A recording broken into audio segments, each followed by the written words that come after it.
Hi everyone! For your final exercise, marks will be awarded on your ability to set appropriate lighting in your scenes so that there are no loss of details due to shadows or blown out highlights in the final render. You must also display understanding of the render settings so that the final image rendered has minimal to no noise screen. Before you light up your scene, you will first have to create the set of items to light up. You can choose between two sets. The first set would be a cup, a teaspoon, and a saucer, while the second set includes a plate, a fork, and a spoon. You can choose either one of these sets. For this demonstration, I will show you how to model a cup and then render it. Before we start, let's change our layout so that we have two viewports. On the left, I'm going to change the view so that it's the front view, and for the right side, I'm going to change it so that it is the perspective view. And then I'll turn on the default shading for both viewports. Next, I'll create a plane for my reference image. Make sure to turn on your edge faces. Now, since this reference image is not symmetrical, I'm going to show you a trick. Let's first duplicate the original image. Apply an editable poly modifier onto it. The main body of the cup is symmetrical, so what I'm going to be doing now is to remove the handle as well as the white space on the left hand side of the reference image. So I'm going to use the function called connect. Create an edge going from the top to the bottom of the image so that that edge cuts through the handle of the cup, and create another edge on the left hand side of the image so that it cuts off the white area of the reference image. In face mode, delete the unwanted parts. Once you've done that, notice how the transform gizmo no longer stays in the center of the object. We must now recenter the pivot point of this object. To do that, go into the third tab in the command panel, called the Hierarchy tab. Click on the function Affect Pivot Only and under Alignment, Center to Object. Once you're done, recenter your reference image and freeze the image. Let's start by creating a cylinder.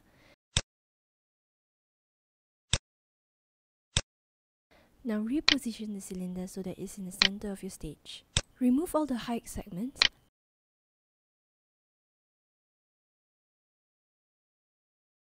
and then go into your top viewport.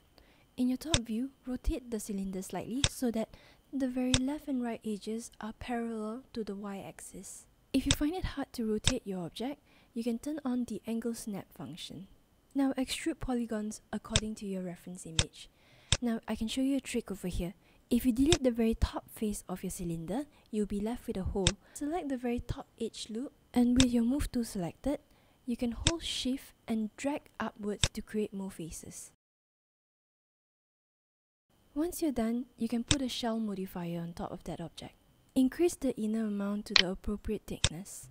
You then can add another edit poly modifier on top of it to keep adding details. At the bottom and inner part of the cup, you will notice that your polygon is an n-gon. To fix this, very simply select the bottom and inner polygon, select the function called inset, and then after insetting the faces slightly, use the function called collapse so that all the vertex connect together to a point.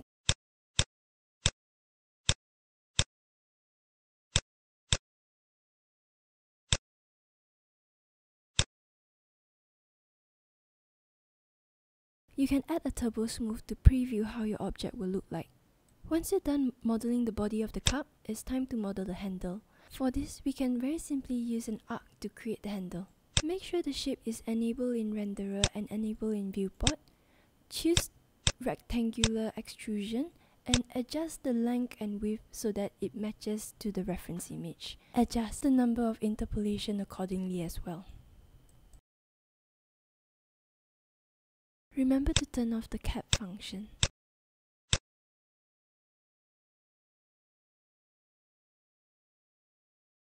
Now select the main body of the cup. Insert the faces facing the handle. Delete the faces. Then click on the function called Attach to attach the handle to the main body of the cup. Once you attach the handle to the main body of the cup, notice how the handle changes color. They are both now one object. In vertex mode, select Target Weld to weld the vertices so that there is no longer a hole between the main body of the cup and the handle.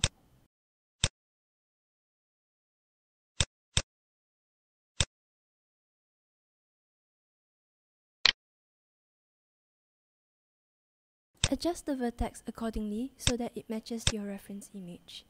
Now, if you're finding it hard to see through the object to follow your reference image, you can turn on your X-ray mode.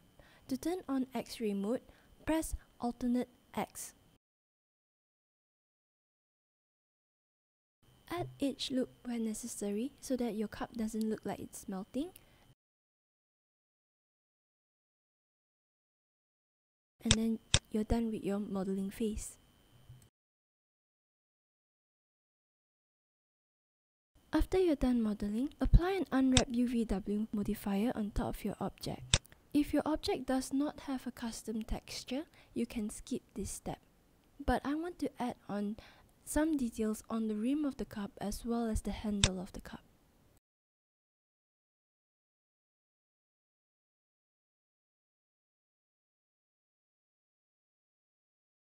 I'm using the checker pattern to make sure that there are no texture stretching when laying out my UVs. When unwrapping your object, you want to think of how many parts you want to break this object into. The purpose of unwrapping is to lay out the polygons on a flat surface so that it's easier for painting.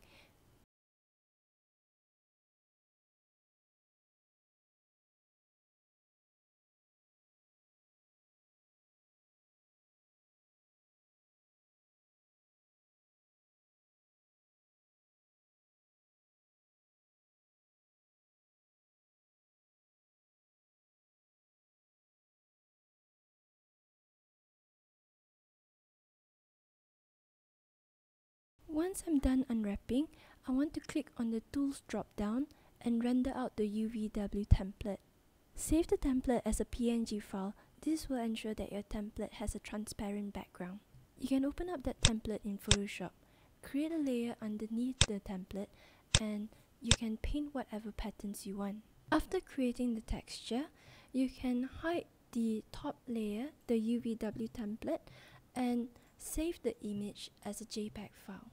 You can then apply a physical material to your object with that texture. You can choose any one of the presets in the physical material editor so that your object will look more realistic.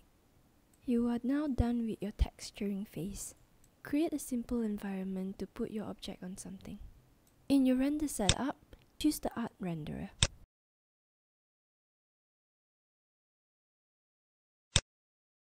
In your main menu, choose the rendering tab and choose the environment. Your environment and effects window will appear. Now, we are going to light up this scene with an artificial light. We are going to use a HDRI image to light up your scene. Download a free HDRI image of your choice. The spheres at the bottom of each image are an indicator to how each image will light up a different type of material. Place the image in the environment map slot. In the exposure control list, click on the physical camera exposure control. You may see a small render preview by clicking on the render preview button beside it. This will show you a small preview of how your scene will look like. You want to make sure that your image is not over or underexposed. Remember to turn on your show save frames, or you can do this by pressing Shift F to see what you're rendering. You can either add more lights to your scene, or a simple solution would be to rotate your HDRI image so that the light would be facing the object from a correct direction. To do that, click on the HDRI image in your Environment and Effects tab and drag it onto your Slate Material Editor. Make sure you choose the function Instance. You want to copy it as an instance rather than an actual copy. You can offset that texture file to rotate the image in your world.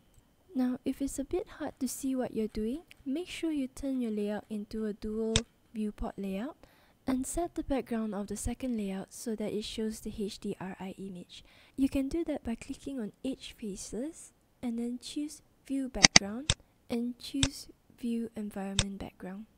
Rotate the camera slightly to see where is your light source.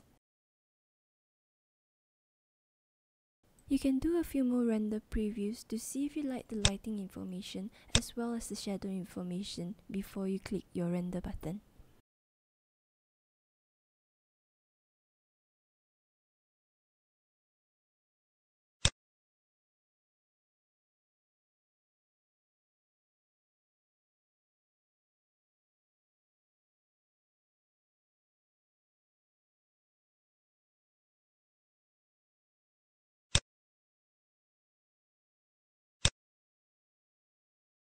Once you're satisfied with the render preview, you can open up your render setup. In your render setup, go under the Art Renderer tab and increase the quality of your final image. Now, increasing the quality of your final image would result in a longer render time, so just be mindful of that. If you're using an older computer, you might want to choose between medium and high for your final image. Choosing extremely high or maximum might take a few hours to generate your final image. If your image is very noisy, you might want to turn on the noise filter to get rid of any grain. Choose the appropriate size for your final image, and once you're satisfied with the camera angle, size, and every other render setup, you can click on the button Render. Notice how the render time increased significantly for your final image. You might have to wait a while to generate the final image. Once you're done, you'll have a high-resolution final image of your work. If you want to do any color treatment on your final image, you can do that in Photoshop, but that's up to you. And now you're done.